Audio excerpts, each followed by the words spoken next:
गुरु, माता, पिता, सब कुछ मैं आपको ही मानता हूं, आपके अलावा किसी को नहीं। भगवान ने कहा नहीं, जो माँ बाप को नहीं मानता है वो मुझे मानता है, इस बात को मैं कैसे स्वीकार करूं। लक्ष्मण, माँ बाप का सम्मान तो करना ही पड़ेगा। अच्छा एक बात बताओ, तुम शीतला माता के दरबार में जाओ और ये कहो कि मां मैं तेरे अलावा किसी को नहीं मानता हूं। अच्छा मेरे अलावा किसी को नहीं मानते हो ना, मेरे पास क्यों आए हो? मां तेरा आशीर्वाद लेने के लिए आया हूं, अब तू आशीर्वाद दे दे मुझे, मैं तेरे अलावा किसी को मानता ही नहीं हूं। शीतला मां यही कहेंगी, जिस मां ने तुझे जन्म दिया है वो मां घर में जिंदा है। हाँ वो तो जिंदा है, घर में ही है। हाँ घर में ही है। क्या उस मां का तूने आशीर्वाद लिया? सत्य बोल, मेरे सामने झूठ मत बोलना, नहीं मैं समझ लूंगी। तो मां शीतला के सामने झूठ नहीं बोल पाओगे, तुम्हें सत्य कहना पड़ेगा। और कहीं तुम्हारे मुख से ये निकल गया कि मां, जिस मां ने मुझे जन्म दिया है उस मां से तो 6 महीने से बोलचाल ही नहीं है। 6 महीने से बोलचाल नहीं है। ईमानदारी के साथ बताओ, मैं बिल्कुल सत्य कह रहा हूं। वो शीतला मां यही कहेंगी, निकल मेरे दरबार से। जब जन्म देने वाली मां का तूने आशीर्वाद नहीं लिया है तो शीतला माता भी आशीर्वाद देने वाली नहीं। शीतला माता तब आशीर्वाद देंगी जब जन्म देने वाली मां का आदर करो, सम्मान करो। इसलिए देवी देवताओं को अगर प्रसन्न करना है तो याद रखना, घर में माँ बाप अगर बैठे हैं तो तुम्हें उनका सम्मान करना पड़ेगा, ये शर्त है। हर देवी देवता के दरबार में ये शर्त है कि तुम्हें माँ बाप का सम्मान करना पड़ेगा, चाहे जैसे स्वभाव के हो माँ बाप। स्वभाव से मतलब नहीं है। मैं एक बात कहना चाहता हूं, नृसिंह भगवान उग्रम वीरम महाविष्णुम ज्वलंतम सर्वतोमुखम, यदि उग्र भेष में प्रकट हुए हैं तो क्या तुम सम्मान नहीं करोगे उनका? बोलो बोलो, नहीं करोगे? सम्मान करना पड़ेगा तुम्हें। परशुराम जी महाराज उग्र भेष में प्रकट हुए हैं तो क्या उनका सम्मान नहीं करोगे? सम्मान तुम्हें करना पड़ेगा। इसलिए माँ बाप का स्वभाव तेज है, बर्दाश्त करो।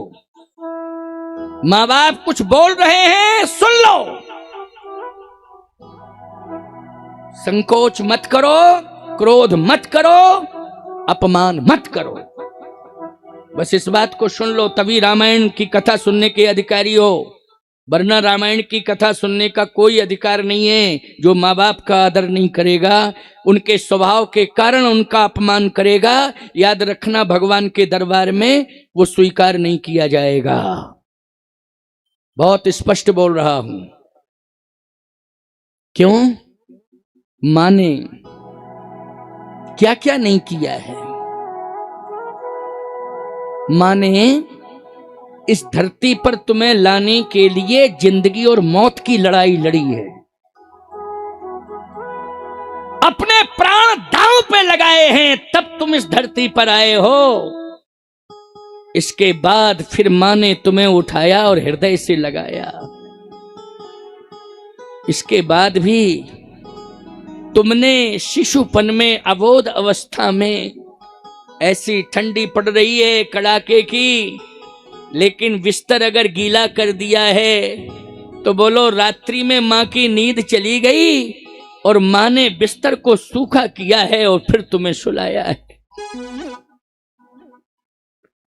याद रखना, धन देने के बाद भी कोई सेवा करने वाली ये सेवा स्वीकार नहीं करेगी कि रात को कौन जगे, भाड़ में जाए ऐसा पैसा, हमारी नींद हराम हो रही है, हमको ऐसा पैसा नहीं चाहिए। 2-4 दिन, 10 दिन, महीने, 2 महीने नौकरी करेगी, इसके बाद नौकरी छोड़ के चली जाएगी, नहीं चाहिए ऐसा पैसा। लेकिन मां कितना निर्वाह करती है। इसके बाद भी अबोध हो तुम। फिर तुमने बिस्तर गीला किया, फिर तो मां ने उठा के अपने हृदय पर लिटा लिया और रात भर मां अपने हृदय पर लिटाए रही कि मेरे बेटे को कष्ट नहीं होना चाहिए, चाहे बेटी हो और चाहे बेटा हो। क्या तुम्हें ज्ञान है? नहीं, अबोध हो तुम। उस समय कुछ ज्ञान नहीं है तुम्हें। सावधान, मां ने तुम्हारी भूख को समझा है।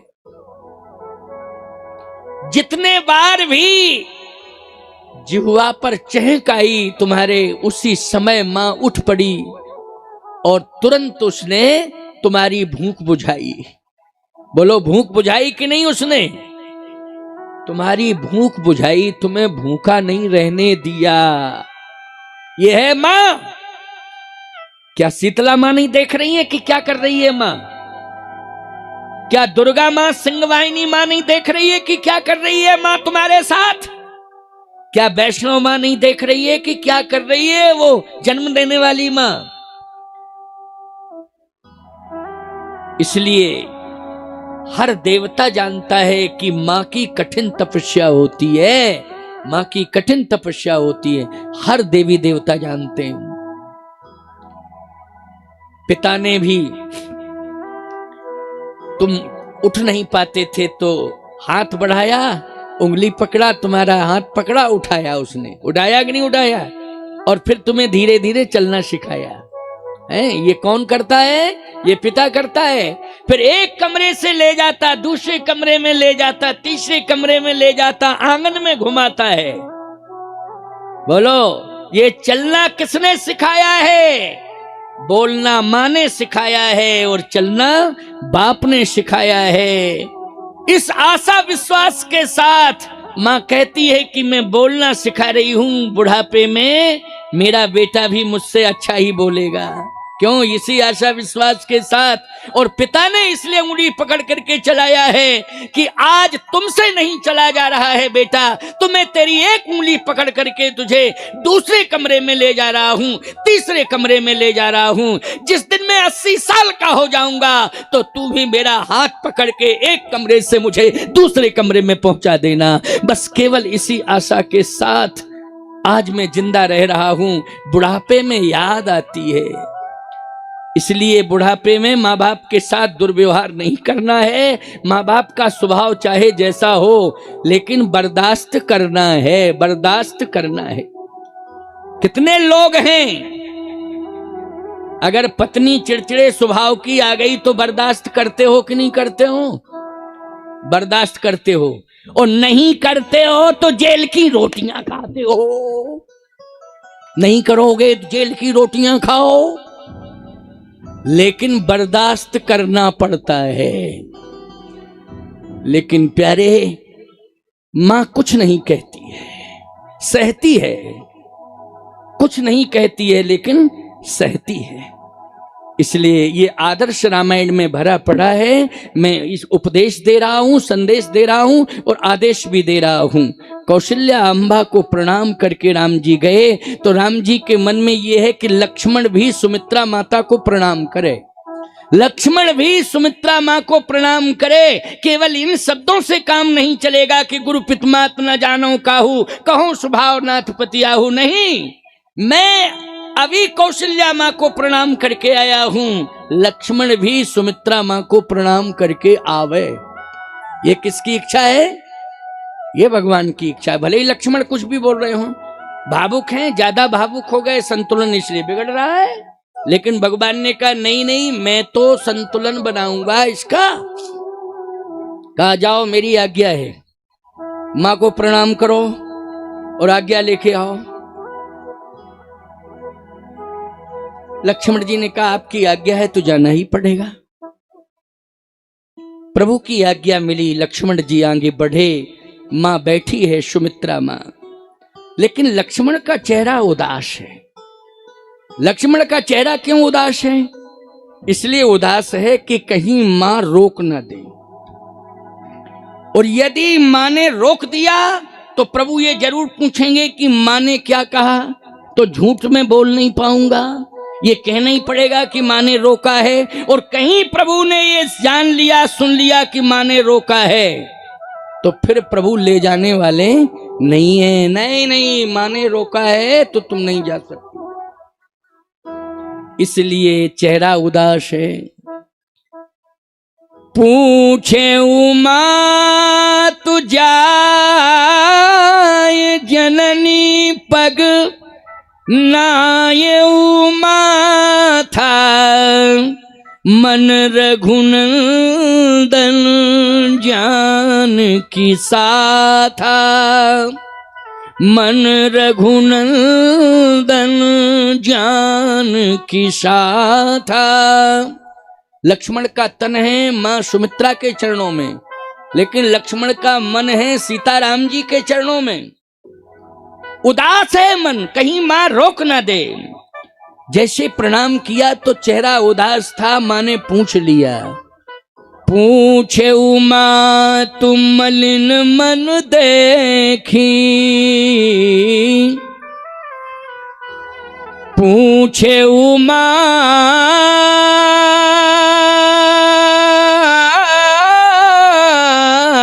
तू मलिन मन देखी, लखन कही सब कथा बिसेखी।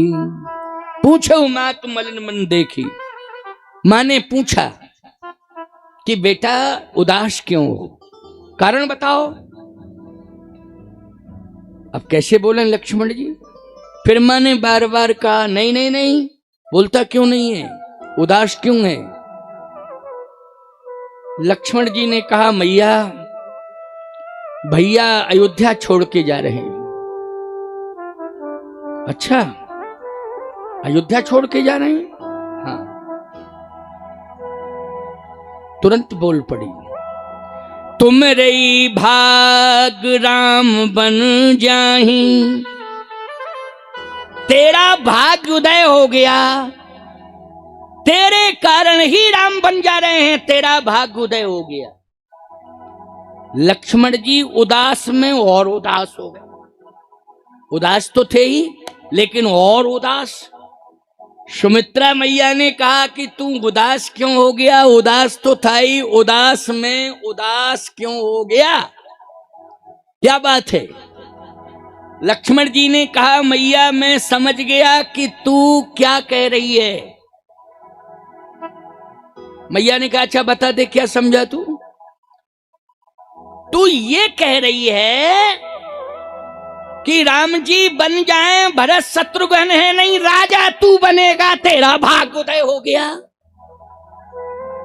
यही सोच रही है तू, इसलिए कह रही तुम रही भाग्य राम बन जाएं। याद रखना ये संसारी लोगों की दृष्टि हो सकती है और सोच हो सकती है, और संसार में भी सबकी सोच ये नहीं हो सकती है। उन लोगों की सोच हो सकती है जो स्वार्थी हैं, महत्वाकांक्षी हैं, उनकी ये सोच हो सकती है। अयोध्या की महारानी, अयोध्या की माताएं स्वार्थी नहीं है। इसलिए तो कहता हूं कि अयोध्या बनाओ अपने घर को, बनाओ अपने घर को अयोध्या। और जितने भी उस घर के अंदर रहने वाले लोग हैं वो याद रखना इक्ष्वाकु वंश के परंपरा के अनुपालक हो जावे। उस घर के अंदर जो परंपरा, राजमहल के अंदर जो परंपरा अपनाई जा रही है वो कौन सी परंपरा है, वो सनातन की परंपरा है।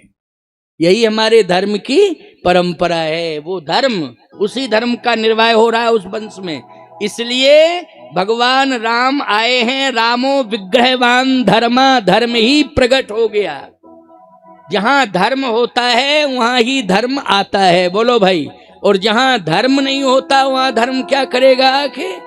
इसलिए धर्मो रक्षति रक्षिता, जो धर्म की रक्षा करता है धर्म उसकी रक्षा करता है। रामो विग्रहवान धर्म, राम साक्षात धर्म है। इसलिए आज प्रकट हो गए हैं पुत्र बन के, इक्ष्वाकु वंश में, सूर्यवंश में, रघुवंश में प्रकट हो गए राम। ये परंपरा स्वार्थ की नहीं है, वहां तो परमार्थ की परंपरा है। सुमित्रा जी ने कहा लक्ष्मण तू समझ नहीं रहा है, पता नहीं क्या क्या अर्थ निकालता जा रहा है अपने मन से। कैसे तूने कह दिया कि मेरे मन में ये इच्छा है कि तू राजा बनेगा, अपने मन से ही तूने अर्थ लगा लिया। लक्ष्मण जी ने कहा मैया तुझे ऐसा कहना ही नहीं चाहिए था कि तुम मेरे भाग्य राम बन जाएं। ये भाग्य की बात है, ये भाग्य नहीं है कि मेरे भाग्य से राम जी बन जा रहे हैं। भाग्य से, मेरे भाग्य से तो राजा बनना चाहिए था, उनको सिंहासन पे बैठना चाहिए था, राजा बनना चाहिए था, तब मैं मानता ये मेरा भाग्य है। ये तो मेरा दुर्भाग्य है कि वो अयोध्या छोड़ के बन जा रहे हैं, ये दुर्भाग्य है। लेकिन मैया मेरा संकल्प ये है कि नहीं चाहिए मुझे संपत्ति, नहीं चाहिए मुझे महल, मुझे तो भैया के चरणों की सेवा चाहिए। जहां भैया जाएंगे मैं उनके चरणों की सेवा करने के लिए जाऊंगा। अच्छा तू सेवा करने के लिए जाएगा, अगर तू सेवा करने के लिए जाएगा बेटा तो मैं अपने को क्या मानूंगी, क्या मानेगी मैया? पुत्रवती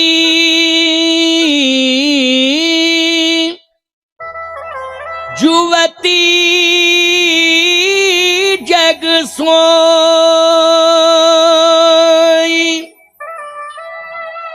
रघुपति भगति जासु सुत होई।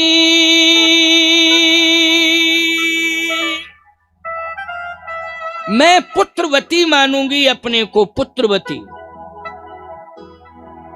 और अगर लक्ष्मण तेरे मन में ऐसा भाव नहीं आता सेवा का, तो मैं फिर भाषा बदल लेती, भाव बदल जाता। फिर क्या कहती मत, न तरु बांझ भल बाध बयानी, राम विमुख सुत ते हित जानी, राम विमुख सुत ते हित जानी, न तरु बांझ भल बाध बयानी। लक्ष्मण उस समय मैं अपने को पुत्रवती नहीं मानती। अगर तू अयोध्या में रहता, इस सत्ता सुख को भोगता, तो मैं यही कहती कि मेरा जन्म लेना भी व्यर्थ हो गया और जिस संतान को मैंने जन्म दिया उसका भी जन्म व्यर्थ हो गया। सार्थक तो अब है तेरा कि तूने राम जी की सेवा करने का संकल्प लिया है। इसलिए जो पैसी राम बन जाही, तो अवध तुम्हार काज कछु नाही। यदि सीताराम बन जाते हैं तो लक्ष्मण तू जल्दी जा, उनकी सेवा में लग जा। और याद रखना लक्ष्मण, इस बात का ध्यान रखना, सेवा करना तो सेवा करने में कोई त्रुटि मत करना। इस बात का ध्यान रखना, कोई त्रुटि नहीं होनी चाहिए तुझसे। लक्ष्मण जी ने कहा मैया मैं ध्यान रखूंगा, आप मुझे आशीर्वाद दे।